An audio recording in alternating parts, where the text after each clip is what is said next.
I'm Eric Marcus, and this is Making Gay History.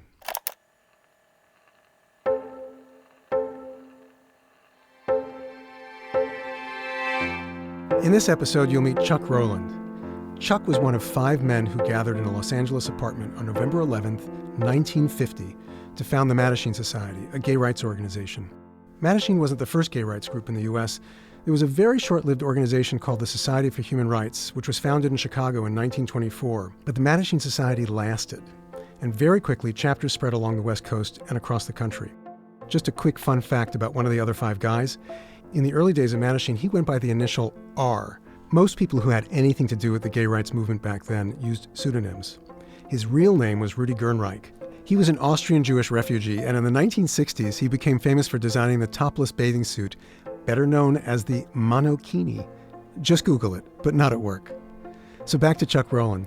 Chuck served in the Army during World War II and came home full of idealism and determined to change the world. He went right to work for a veterans organization that promoted racial equality and women's rights, setting up new chapters across the entire Midwest.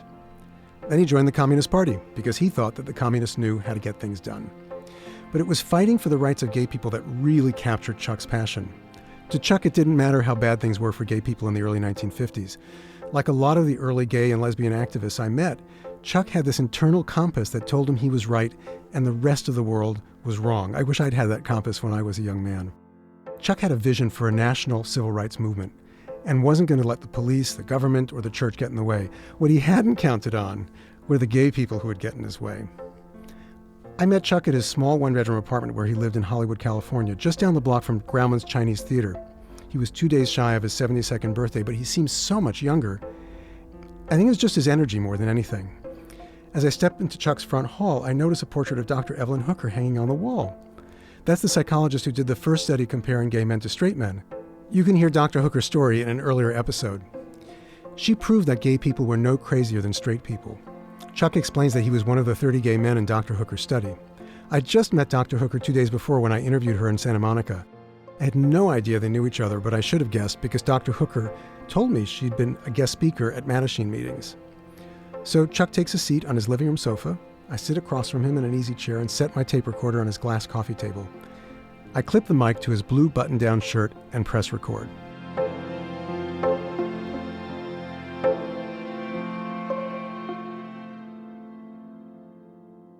Interview with Chuck Rowland, Tuesday, August 22nd, 1989. Location is Los Angeles, California. Interviewer is Eric Marcus. Tape 1, Side 1. Unlike so many people, I know so many people who had guilt feelings. I never had any fucking guilt feelings. I knew I was gay probably by the time I was 9. At 10, I fell in love for the first time with this beautiful boy. This was no puppy love affair. I mean, I would have killed or died for that boy.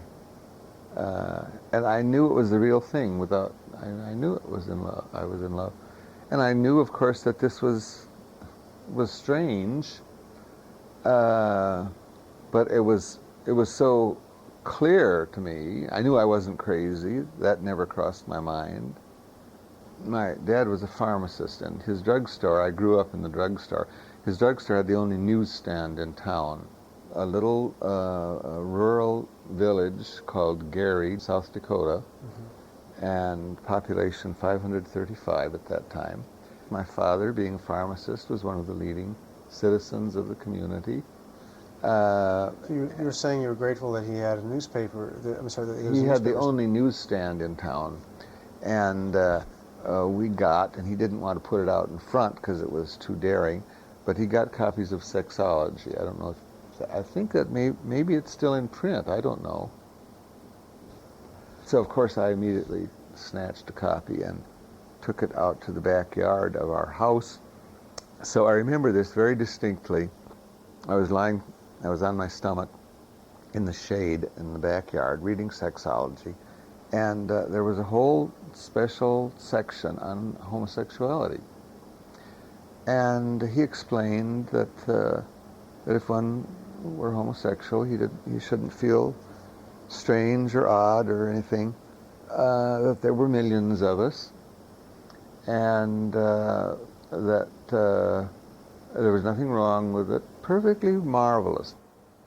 As soon as I read that there were millions of us, I said to myself, well, it's perfectly obvious that what we have to do is organize, and we will have to, now I'm about 9 years old at this time, we have to organize, and why don't we identify with other minorities such as the blacks and Jews, and I'd never known a black, but I did know one Jew in our town, and obviously has to be an organization of other minorities, and we would wield tremendous strength.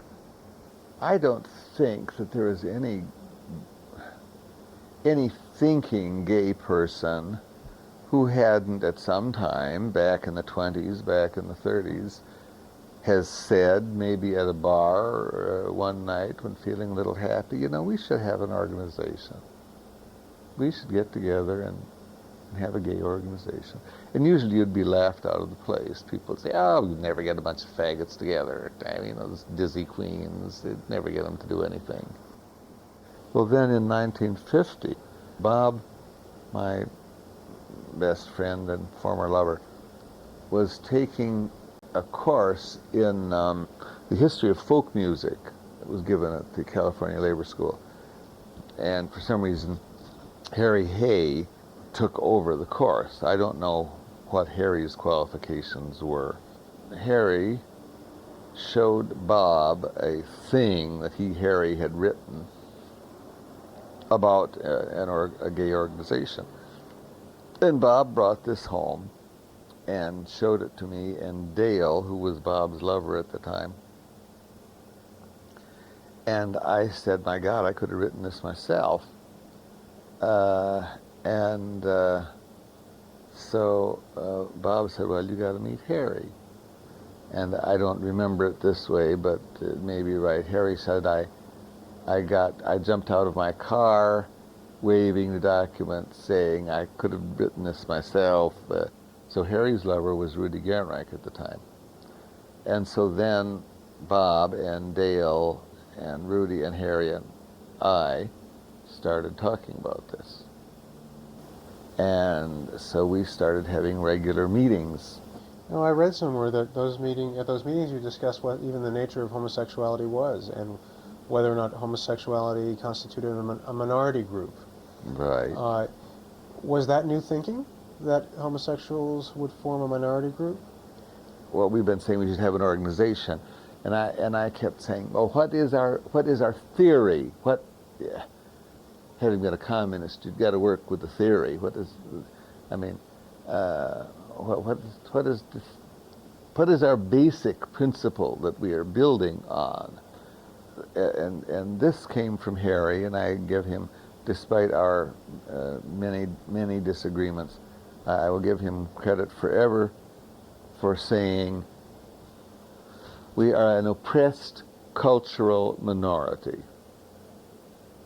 And I said, that is it. That is exactly it. And that is the first time that I know that and nobody was buying an oppressed cultural minority. They didn't want to be a minority. They wanted to be like everybody else. Gay people didn't want to be an oppressed cultural minority. Why, we're just like everybody else except what we do in bed. Why did you disagree with that? Because it isn't true. Why not? I don't think or feel like a heterosexual. My life was not like a heterosexual. I had experiences, emotional experiences, that I could not have had as a heterosexual. I think my whole person, my whole being, my whole character, my whole life differs from heterosexuals, not by what I do in bed, because I don't do any of that in bed anymore. And I never was as sexually active as an awful lot of people. So sex was a part of who you were, but... Yeah, but I believe there is a gay sensibility, I would say, well, there was a gay culture. People would say, gay culture, what do you mean? Do you actually think that we're more cultured than anybody else? No, I'm using culture in the sociological sense. A body of language, feelings, experiences, thinking, feeling that we share in common. People didn't buy what you said.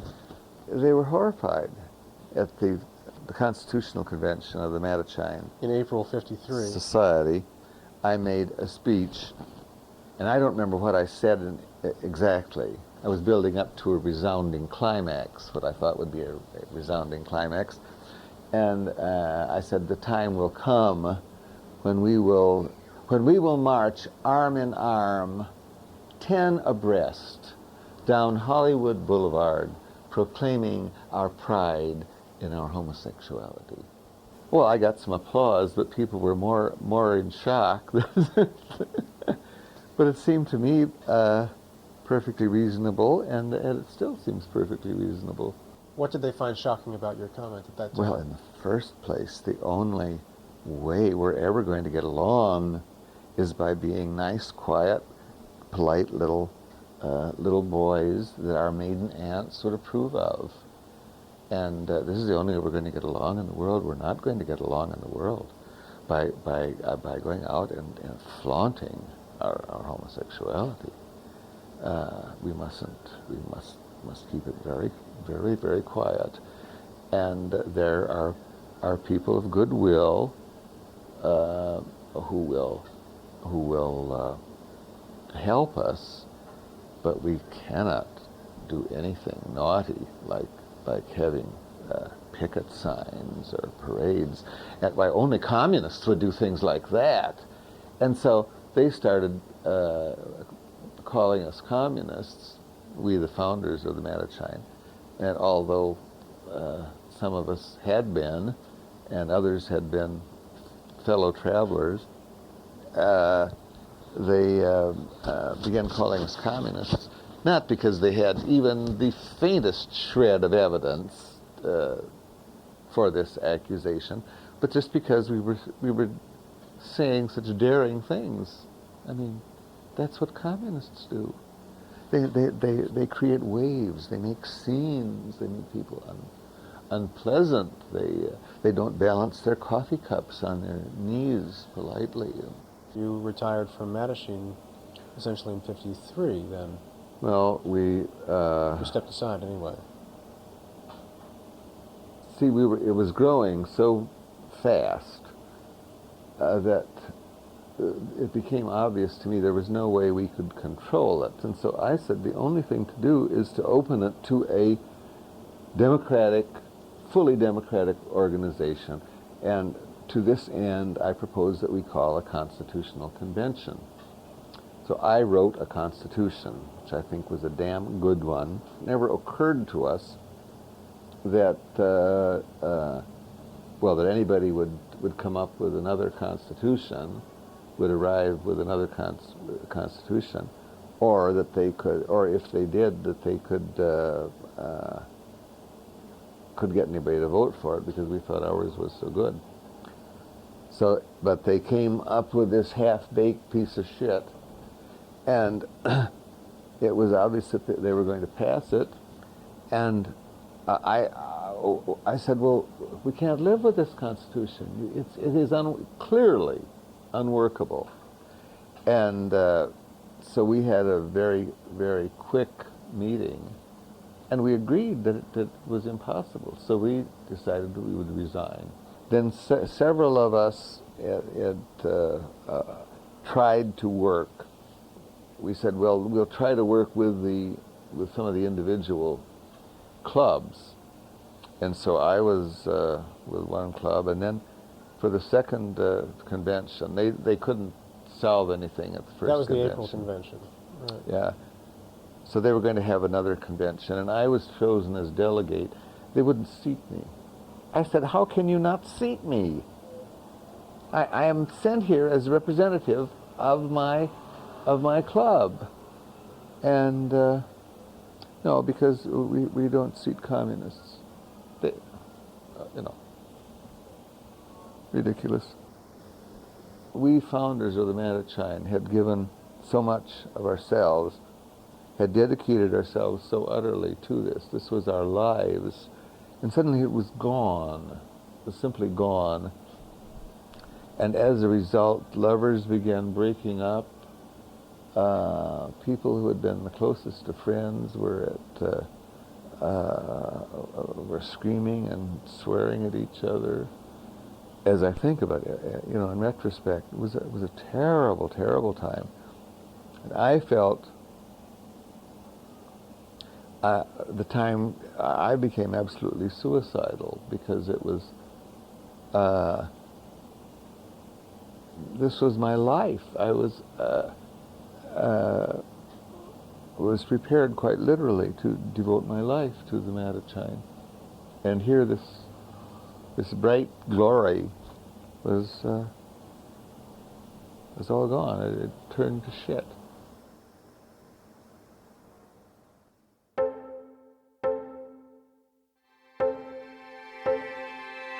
After Chuck was kicked out of the Mattachine Society, he struggled for years with alcohol and depression.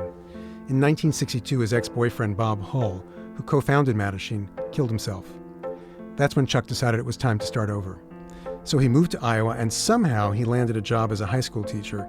At the same time, he got his master's degree in theater and later chaired the theater arts department at a junior college in Virginia, Minnesota. Chuck retired in 1982, moved back to LA, and founded the Celebration Theater. It's still in business, and its mission hasn't changed, creating an outlet for LGBTQ voices. When I interviewed Chuck, he told me that he'd been treated for prostate cancer. I had no idea how serious it was, and I don't think he did either. He died 16 months later. He was 73. I've got a few key people I'd like to thank for making this podcast possible. Thank you to our executive producer, Sarah Birmingham, our audio engineer, Casey Holford, and our composer, Fritz Myers. Thank you also to our social media guru, Hannah Moak, our webmaster, Jonathan Dozier-Ezel, and our head of research, Zachary Seltzer. We had production help from Jenna Weiss-Berman, who believed in this project before it was even a podcast. Making Gay History is a co-production of Pineapple Street Media with assistance from the New York Public Library's Manuscripts and Archives Division. Funding is provided by the Arcus Foundation, which is dedicated to the idea that people can live in harmony with one another and the natural world. Learn more about Arcus and its partners at arcusfoundation.org. And if you like what you've heard, please subscribe to Making Gay History on iTunes, Stitcher, or wherever you get your podcasts. You can also find all our episodes on our website at makinggayhistory.com. That's where you'll also find photos and really interesting background information on each of the people we feature. You've got to see Chuck's photo, by the way, because he looks more like a Leave It to Beaver Boy Scout than a former communist, whatever a former communist is supposed to look like. So long, until next time.